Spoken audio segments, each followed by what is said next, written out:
झारखंड के दुर्गापुर के शोभापुर के समीप निजी अस्पताल के डॉक्टरों ने दुर्लभ और जटिल बीमारी के लिए झारखंड के एक नवजात बच्चे के शरीर की सर्जरी कर मिसाल कायम की। हेल्थ पार्टनर कार्ड इन महंगे उपचारों की लागत को कवर करता है। अस्पताल के डॉक्टरों ने शनिवार दोपहर 12:50 प्रेस कॉन्फ्रेंस की। एन्सेफेलोसिस एक दुर्लभ बीमारी है। बच्चा जन्म से पहले इस दुर्लभ बीमारी के चपेट में आ जाता है। बच्चे के मस्तिष्क और झिल्लियों का एक हिस्सा फैलता है, सिर के पीछे से सूज जाता है। एक एन्सेफेलोसिस सिर के पीछे से सूजन हो जो खोपड़ी से जुड़ती है। अगर समय रहते इसका इलाज न किया जाए तो यह बड़ी सूजन कभी भी फट सकती है, यहाँ तक कि मृत्यु भी हो सकती है। बच्चे का जन्म रानीगंज एक अस्पताल में हुआ था। बच्चे के पिता नवीन कुमार ठाकुर ने बताया कि स्वास्थ्य साथी कार्ड पर उनकी पत्नी किरण ठाकुर का इलाज चल रहा है। वह परिवार अभी खुश है।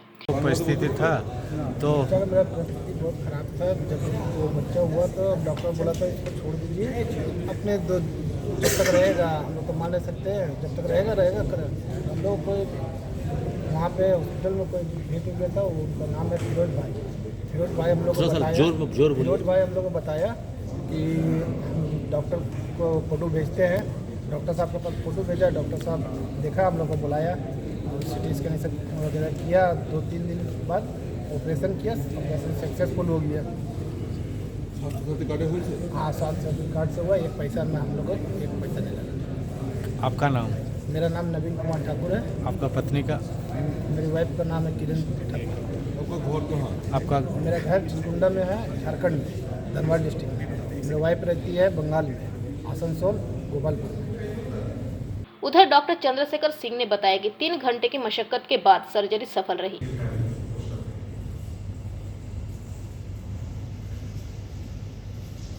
बच्चे का फ्यूचर कैसा है? खड़ा कर पा रहे हैं, खड़ा कर होगा, तो ये माइलस्टोन को कितने अपने जो प्रेडिक्टेड टाइम पीरियड है उसमें अटेन कर पा रहे हैं, उसको हमको फॉलो करना पड़ेगा। तो ये 2 चीजें हैं जो हमको उसको फॉलो करके रखना है। दुर्गापुर से निमाई दास की रिपोर्ट, पीवीटीवी न्यूज।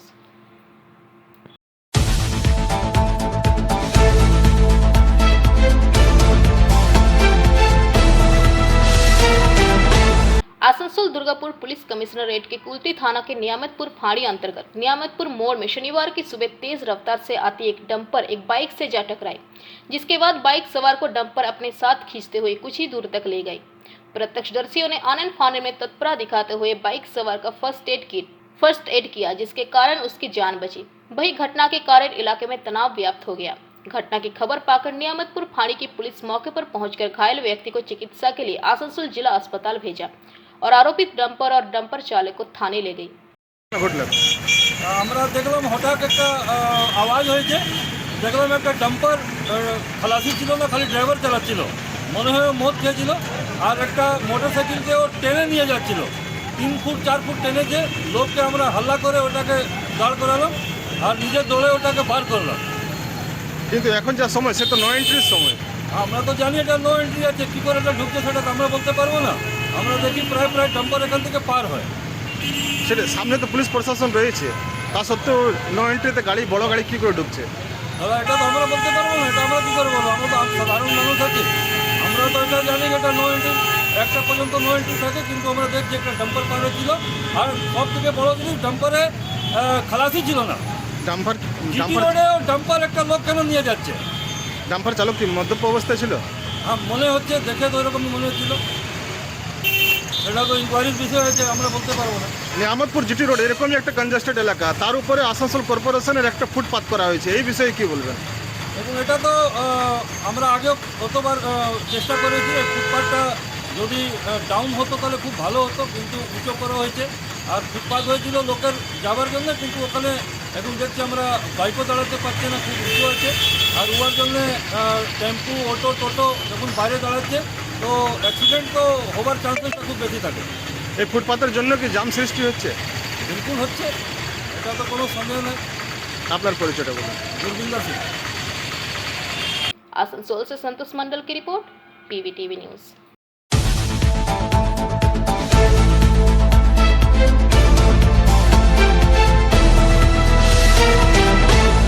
सालानपुर थाना क्षेत्र के देंदुआ मोड़ से करीब 200 मीटर की दूरी पर चितरंजन आसनसोल मुख्य मार्ग में बीते शुक्रवार की रात एक बार फिर भूधसान की खबर से इलाके में सनसनी फैल गई। हालांकि सड़क पर हुए भूधसान से कोई दुर्घटना नहीं घटी, लेकिन अब तक उससे भरा नहीं गया, जिससे कभी भी दुर्घटना घटने की आशंका है। बता दें कि कुछ दिनों पहले भी उस स्थान से सड़क किनारे भूधसान हुआ था। बता दें कि पीएचई कार्यालय से पेयजल पाइपलाइन का कार्य चल रहा है। इसी क्रम में मशीन की सहायता से सड़क के नीचे से ह्यूमन पाइप लगाने का कार्य किया गया था, जिसमें काफी लापरवाही बरतने के कारण पहले सड़क के किनारे में धंसान हुई और अब सड़क में धंसान हुई। वहीं सड़क के किनारे हुए धंसान को पीएचई विभाग के पाइपलाइन का कार्य कर रहे ठेकेदारों ने बालू भराकर मामले को दबा दिया था। हालांकि इस बार सड़क के बीच हुए भूधसान से सड़क पर चलने वाले राहगीरों को काफी परेशानियां हो रही हैं। वहीं सड़क पर हुए धंसान के बाद सड़क पर गड्ढा बन गया। वहीं शुक्रवार की रात हुए धंसान के बाद पीएचई विभाग के ठेकेदारों की नींद नहीं खुली और अब तक सड़क की मरम्मत नहीं की गई, जिससे दुर्घटना का डर बना हुआ है। वहीं स्थानीय लोग दहशत में हैं। सालानपुर से राहुल तिवारी की रिपोर्ट, पीवीटीवी न्यूज।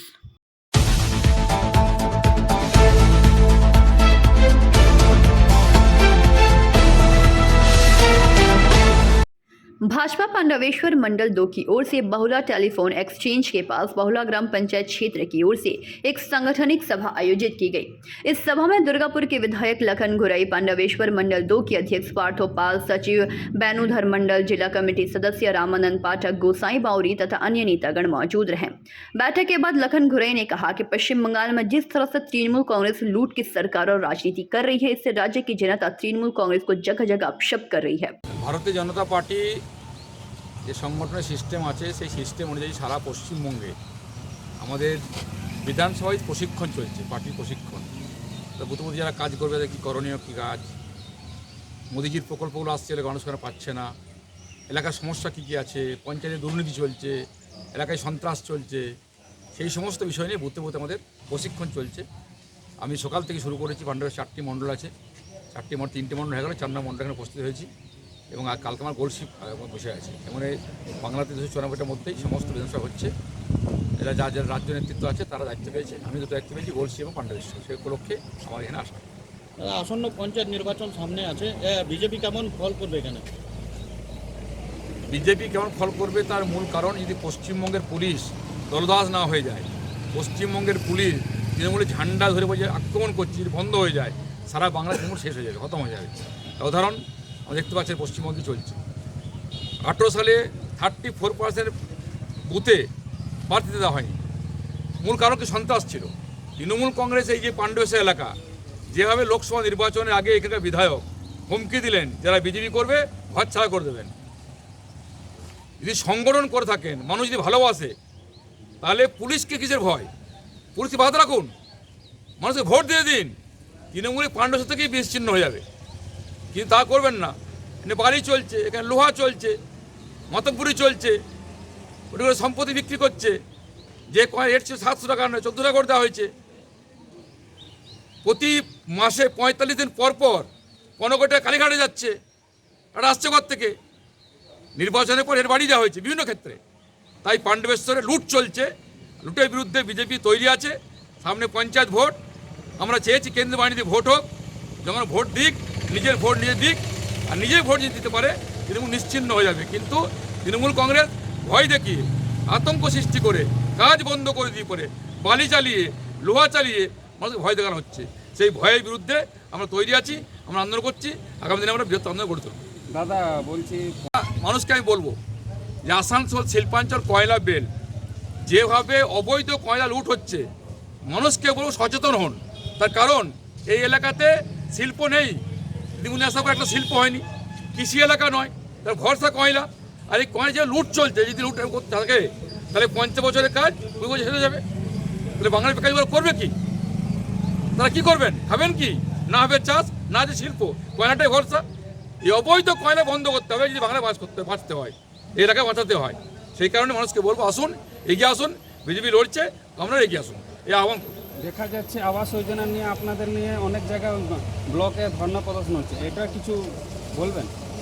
দেখুন, মোদিজি বলেছেন 23 সালের মধ্যে সারা ভারতবর্ষে পাকা বাড়ি তৈরি হবে, কিন্তু পশ্চিমবঙ্গে গ্রামের পর গ্রাম এখনও কাঁচা বাড়ি রয়েছে।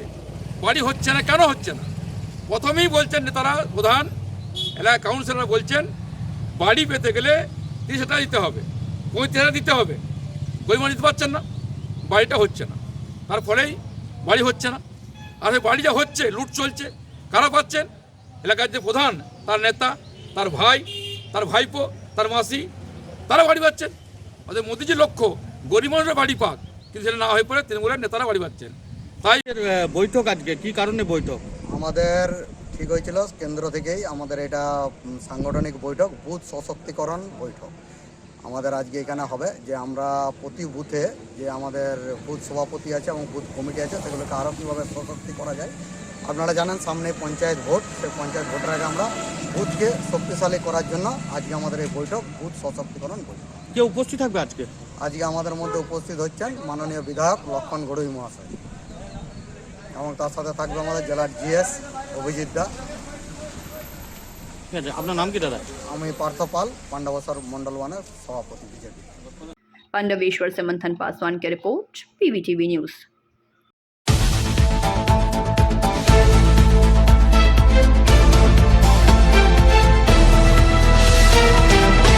जामुड़िया थाना क्षेत्र के श्रीपुर फाड़ी प्रांगण में वसंत उत्सव, होली और शबे बारात त्योहार को लेकर सभी संप्रदाय के लोगों को लेकर एक शांति कमेटी की एक बैठक की गई। इस बैठक के दौरान चोरी किए गए 54 मोबाइल को बरामद कर उनके मालिकों के हाथों पुलिस ने सौंपा। इस दौरान पुलिस और पार्षद की तरफ से सभी लोगों ने अपनी बातों को रखते हुए उन्होंने कहा कि इस वर्ष बहुत ही सौभाग्य की बात है कि दोनों त्योहार एक साथ है। इन दोनों त्योहारों को भाईचारे और शांतिपूर्ण तरीके से मनाई जाए। होली के दौरान कोई भी व्यक्ति रंग लगाना नहीं चाहे तो जबरन उनसे रंग ना लगाई जाए तथा नशा सेवन कर इस त्योहार को खराब ना करे, और डीजे पर भी पाबंदी है। एसीपी सेंट्रल श्रीमंतो बैनर्जी ने बताया कि कुछ दिनों के बाद ही होली, वसंत उत्सव एवं शबे बारात पर्व है। इसे लेकर शनिवार के दिन सभी संप्रदाय के लोगों को लेकर शांति कमेटी की बैठक की गई, और मैं आशा करता हूं कि ये दोनों त्योहार शांतिपूर्ण रूप से मनाई जाए। इस मौके पर एमएमआईसी सुब्रतो अधिकारी, सीआई सुशांतो चैटर्जी, थाना प्रभारी राहुल देव मंडल, श्रीपुर फाणी के प्रभारी शेख रियाजुद्दीन, ट्रैफिक प्रभारी प्रसन्नजीत मंडल, आबकारी विभाग के अधिकारी दीपक कुमार साहा, भोला कुमार हेला, आरिफ अली, अब्दुल हाउस आदि मुख्य रूप से उपस्थित थे। हट जाती है, क्योंकि ये एक भारतीय ऐसा त्योहार है जिसकी परंपराएं कुछ अलग हैं, जिसमें लोग विभिन्न खान पान का भी ज़्यादा सुरूर रहता है, तो इसमें जो कि बड़ा प्रिय घटना होती है। ये सब हम लोगों को मिलकर के देखना है, और शासन प्रशासन के साथ हम लोगों को ये चीजें हम लोगों को। जामुड़िया से दिलीप साव की रिपोर्ट, पीवीटीवी न्यूज।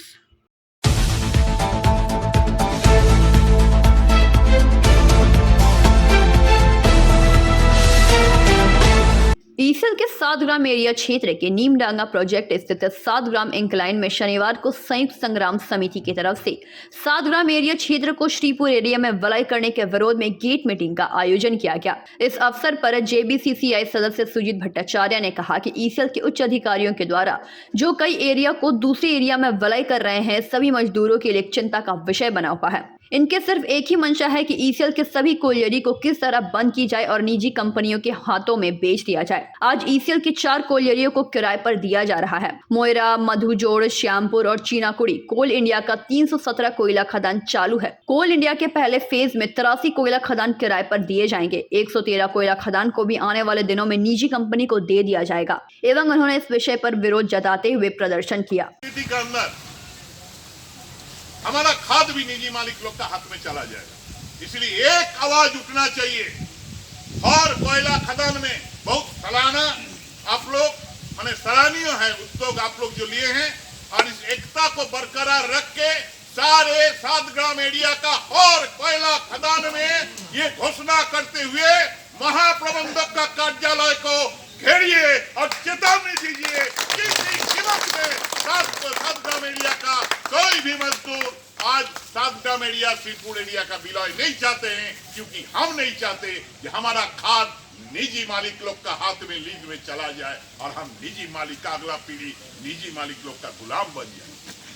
आज मजाल है, जाइए तो गोड्डा में जाइए, दुमका डिस्ट्रिक्ट में पेनाम का खाद चल रहा, अदानी का खाद चल रहा, किसी को यूनियन करने का अधिकार नहीं है। हम लोग को धक्का मार के निकाल दिया है। जाएगा मेंबर लेबर कमीशनर बोल, लेबर कमीशनर हम लोग का पाकिट में है, वो डीजीएमएस बोले ये पाकिट में है। बोले डीसी तो ढूंढते हैं हम लोग, वहां पर डीसी होता है, डीएम नहीं होता। ये स्थिति है, सबको हम बरकरार रखने चाहते हैं, यही बुनियादी सवाल है। ये सवाल लेकर हमको आगे बढ़ना होगा। बात साफ है। अभी है जेवीसीसीआई का सवाल। मौके पर गोपाल शरण ओझा, हेमाद्री चक्रवर्ती, तरुण गांगुली, मागाराम बैनर्जी, रामशाही साहू आदि मुख्य रूप से उपस्थित थे। এবং সেখানে সব ইউনিয়ন নিজে নিজে ঝান্ডা করে গাড়ি করে সাতগা মেরুয়া সেই রকম আমরা দিতে চাই, এই আশা আপনাদের সামনে রাখছি। আশা করি যদি মনের দিক থেকে আপনারা চান তো সুজিতদার বক্তব্য, আইএনটিসি গাঙ্গুলির বক্তব্য, এআইটিসি ওঝাজির বক্তব্য, কেএমসি বক্তব্য, আমাদের ইনমোসার বক্তব্য, বিএমএসের বক্তব্য শুনে এক কানে শুনলেন আর এক কানে বার করে দিলেন, তাহলে কিন্তু আপনি মনে করবেন যে আপনি নিজের পায়ে নিজে কুড়ুল মারছেন। जामुड़िया से दिलीप साव की रिपोर्ट, पीवीटीवी न्यूज।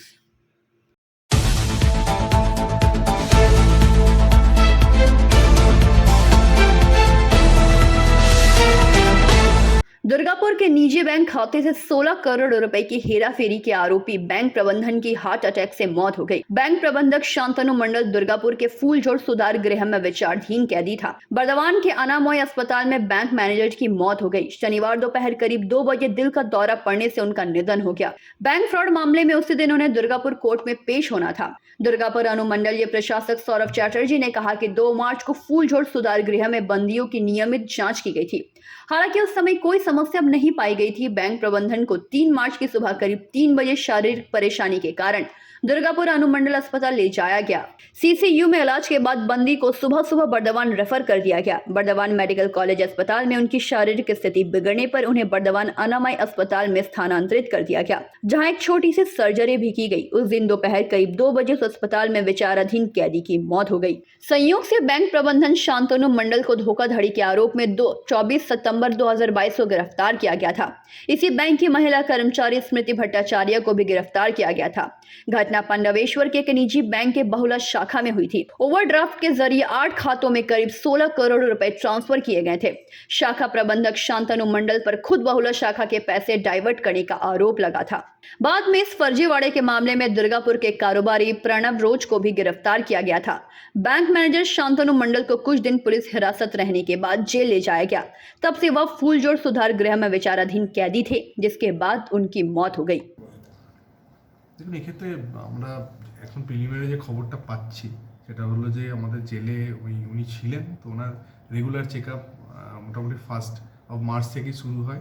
এমনি তারপর 2 তারিখেও ওনাকে ডিটেলসে আমাদের যে সাব ডিভিশনাল হসপিটাল আছে ওখানে চেক আপ করানো হয়, টেস্ট ফেস্ট করানো হয়। সেরকম বড় কিছু ধরা পড়েনি, কিন্তু আনফর্চুনেটলি কালকে রাত থেকে যেটা আমরা খবর পাচ্ছি আমাদের ওখানে জেল আধিকারিকদের মাধ্যমে, কালকে রাত্রিবেলাতে ঠিক ওই 3টে সাড়ে 3টে নাগাদ ভোর রাতে একটু শরীর খারাপ করে, সঙ্গে সঙ্গে অ্যাম্বুলেন্সে করে আমরা ওনাকে আমাদের এসডি হসপিটাল নিয়ে আসা হয়। নিয়ে আসার পরে ওখানে প্রিলিমিনারি টেস্ট করার পরে একটু সিরিয়াসনেস থাকে ডিউ টু সাম মানে যেটা কার্ডিয়াক কিছু ইস্যুর জন্য, তো ওরা সঙ্গে সঙ্গে বর্ধমান মেডিকেল কলেজে ট্রান্সফার করে। বর্ধমান মেডিকেল কলেজ থেকে যেটা শোনা যাচ্ছে যে এখনও পর্যন্ত কনফার্মড আমরা অফিসিয়ালি পাইনি, শোনা যাচ্ছে ওনারাও ওনাদের যে অনাময় যেখানে আছেন সেখানে ওনাদের যে সেন্ট্রাল জেলের আমাদের যে বর্ধমান সেন্ট্রাল জেল তাদের আধিকারিকরা ওখানে ডাক্তারদের পরামর্শে ওখানে ভর্তি করান। ওখানে কিছু একটা ছোট অপারেশনও হয়, কিন্তু আনফর্চুনেটলি যেটা দেখা যাচ্ছে যে ওনার কিন্তু একটা মানে কার্ডিয়াক ইস্যুর জন্য বা কোনো যেটা এখনও পর্যন্ত কনফার্মেশন নয় যে কী কারণে মারা গেছেন, কিন্তু ডেথ ওনার হয়েছে। খবর এখনও এইটুকুই পাওয়া যাচ্ছে আমাদের থেকে। এটা এখনো পর্যন্ত যেটুকু মানে আমরা আমাদের অ্যাডমিনিস্ট্রেটিভ সোর্স থেকে পাচ্ছি 2টো নাগাদ এই ঘটনাটি ঘটেছে। স্যার কি কেসের সঙ্গে ছিল একটু জানা গেছে? দেখুন, এই ডিটেলসটা তো আমার পক্ষে, আমি জাস্ট এইমাত্র যেহেতু আমাদের কাস্টডিতে ছিল আমাদের জেলে সেটুকু পাচ্ছি।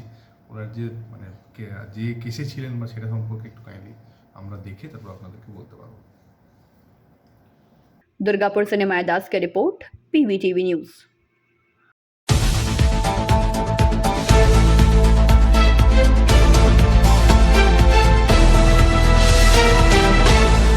शादी से घर लौटते समय रास्ते में एक आदिवासी रेल कर्मी का परिवार हादसे का शिकार हो गया। घटना के संदर्भ में ज्ञात हुआ है कि शुक्रवार की देर रात राष्ट्रीय राजमार्ग 2 पंजाबी मोड़ चौकी क्षेत्र के पंजाबी मोड़ के फ्लाईओवर पर एक 4 पहिया वाहन ट्रिबर कार से जा टकराई। यह घटना रात करीब 2 बजे घटी है। इस घटना से कार में सवार एक ही परिवार के 3 सदस्य गंभीर रूप से घायल हो गए। इस घटना की सूचना मिलते ही पंजाबी मोड़ फाणी की पुलिस मौके पर पहुंची और घायलों को बाहर निकालकर आसनसोल जिला अस्पताल पहुंचाया। वहीं शनिवार की सुबह करीब 10 बजे 39 वर्षीय मोन्टू टुडू नामक रेल कर्मी की मौत हो गई। उनकी पत्नी कजरी टुडू और उनकी बेटी सुमित टुडू जो उनके साथ ही गंभीर चोटों के साथ आसनसोल जिला अस्पताल में भर्ती है। कार में सवार अन्य लोगों को मामूली चोटें आने पर प्राथमिक उपचार के बाद उन्हें छोड़ दिया गया। घटना के संबंध में ज्ञात हुआ है कि अंडाल के पश्चिमी गांव दामोदर कॉलोनी निवासी मोन्टू टुडू अपने परिवार के साथ शादी समारोह में धनबाद गए हुए थे। वहां से लौटते समय उनकी कार रात करीब 2 बजे एक वाहन से टकरा गई।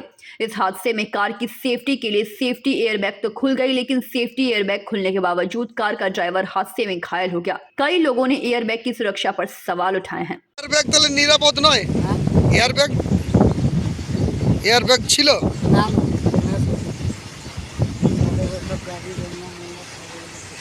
এয়ারব্যাগও কিছু করতে পারে না, কি বলছেন?